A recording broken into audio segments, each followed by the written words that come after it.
क्या ये सच है या जो आप कह रहे थे, दर्शकों के लिए अगर समझा सके छोटे में, कि अगर जो कदम नरेंद्र मोदी सरकार ने उठाए हैं वो न उठाए होते तो आज की तारीख में लोगों को पेट्रोल 150 से 200 रुपए लीटर खरीदना पड़ रहा होता इंडिया में?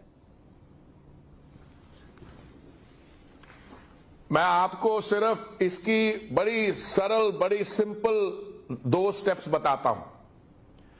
पिछले 1 साल में मैं रेफरेंस पीरियड देता हूं आपका अगस्त 2021 से लेके अगस्त 2022 तक।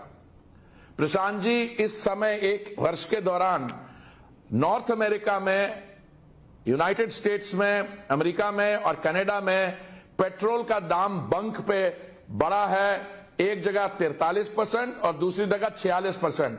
भारत में सिर्फ बढ़ा है 2%। क्यों? क्योंकि माननीय प्रधानमंत्री जी ने यह निर्णय लिया।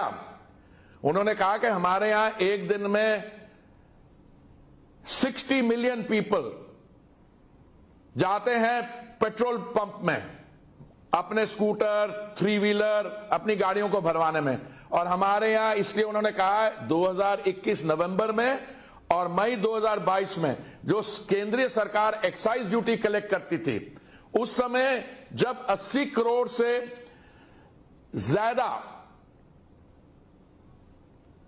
हमारे भारतीय नागरिकों को दिन में 3 समय का ड्राई राशन दिया जा रहा था, उस समय केंद्रीय सरकार ने अपनी एक्साइज रेवेन्यू कम की नवंबर 2021 में और मई 2022 में। अभी आप देखिए तो क्या है, दैट्स व्हाई भारत में पेट्रोल प्राइसेस सिर्फ 2% बढ़े हैं।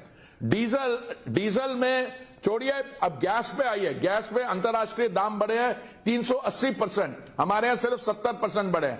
तो माननीय प्रधानमंत्री जी ने अगर ये नई कदम उठाए होते तो हमारे यहां भी 2% नहीं बनते पेट्रोल के दाम, वो 40, 50, 60% बढ़ते। पर ये उन्होंने कॉन्शियस डिसीजन लिया क्योंकि हमारे यहां सिर्फ एनर्जी सप्लाईज सिक्योरिटी की बात नहीं है, एनर्जी अफोर्डेबिलिटी, कि हमारे जो भाई बहन हैं जो working class, economically weaker section, उनके पास उन पे असर ना पड़े। सही बात है सर। और ये बहुत जरूरी भी था। अफसोस ये होता है कि सर हमारे जैसे कुछ लोग तो बताते हैं कि देश से जुड़ा मसला है, ये पॉलिटिक्स से जुड़ा मसला नहीं है, क्योंकि दुनिया इस वक्त जल रही है और भारत उसमें कितनी बेहतर स्थिति में, ये लोगों को समझना चाहिए। लेकिन कुछ लोग इसमें भी आपदा में अवसर ढूंढते हैं, अपनी पॉलिटिक्स, अपने रास्ते ढूंढने का, क्योंकि उनको इसमें कुछ देखना होता है और वो भारत को श्रीलंका से कंपेयर करने लगते हैं। ये भी अपने आप में एक विडंबना है। लेकिन सर आपका बहुत बहुत शुक्रिया हरदीप सर, आप जुड़े हमारे साथ, आपका बहुत बहुत धन्यवाद। मेरा आपसे बहुत बहुत शुक्रिया और थैंक यू, आपने मुझे इस प्रोग्राम में शामिल किया। बहुत बहुत धन्यवाद।